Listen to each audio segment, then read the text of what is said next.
Scuba diving activity होणार. ही non swimming activity आहे. Swimming येत असेल तरी पण करायचं नाही. ओके, नाही येत तर चांगली गोष्ट आहे. हे मास्क आहे, हे मास्क लावल्यानंतर तुमचं नाक बंद होणार. कंटिन्यू तोंडाने श्वास घ्यायचा आहे. जसं आपण स्ट्रॉने कोल्ड्रिंक पितो ना, तसं खेचायचं सोडायचं. कंटिन्यू तोंडाने श्वास घ्यायचा, तोंडाने सोडायचं. हे ग्लास जे आहे ते मॅग्निफाईंग ग्लास आहे. तुम्हाला 30% मोठं दिसणार, 25% जवळ दिसणार. त्यामुळे स्पेक्स असतील, लेन्स असेल, टेन्शन घ्यायचं नाही, व्यवस्थित दिसणार. ओके,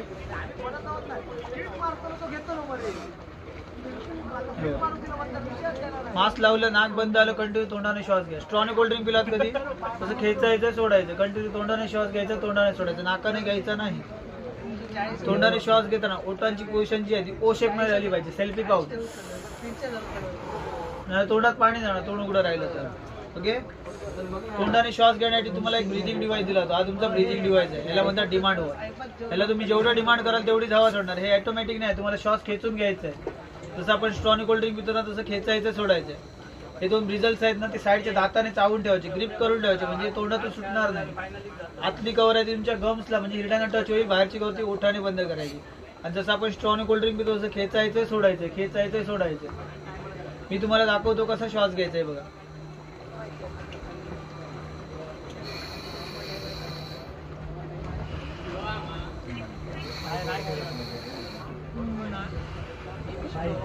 असं कंटिन्यू तोंडाने श्वास घ्यायचा, तोंडाने सोडायचा. नाकाने घ्यायचा नाही. नाकाने जर घेतला ते मास्क जे आहे ना ते असं स्क्वीज होतंय बघा.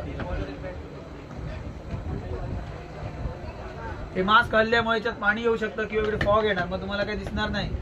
त्यामुळे नाकाने श्वास घ्यायचा नाही, कंटिन्यू तोंडानेच घ्यायचा, तोंडाने सोडायचं. ओके, आता तोंडाने श्वास घ्यायचा आहे म्हणजे फास्ट ब्रिथिंग करायचं नाही. फास्ट श्वास घ्यायचा नाही. फास्ट ब्रिथिंग म्हणजे कसं ते पण दाखवतोय बघा. असं ब्रीथ करू नका. असं ब्रीथ केला तर लंग्सवरती प्रेशर येणार. त्यामुळे नॉर्मली ब्रीथ करायचं आहे. जेवढं तुम्हाला पाहिजे तेवढं श्वास खेचायचं आहे, सोडायचं आहे, खेचायचं आहे, सोडायचं आहे. जे स्मोकर असतात त्यांना इझी होऊन जातं.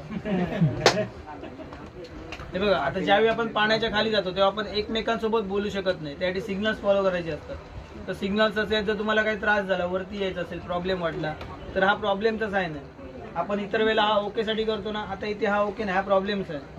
हा कम्फर्टेबलचा आहे. साईन तुम्हाला कंटिन्यू फॉलो करायचे. कम्फर्टेबलला कम्फर्टेबल करायचा, प्रॉब्लेमला प्रॉब्लेम करायचा. चुकूनही कम्फर्टेबलला हा साईन करू नका, मग वरती घेऊन येणार. जर केलात तर कम्फर्टेबलचा रिप्लाय करायचा, तर तुम्हाला खाली ठेवणार. तुमच्या प्रत्येकासोबत आमचा एक डाय मास्टर असणार. तो मागे सिलेंडरला होल्ड करणार आणि तुमचं डायव्हिंग कंडक्ट करणार. ओके, त्यामुळे घाबरायचं नाही.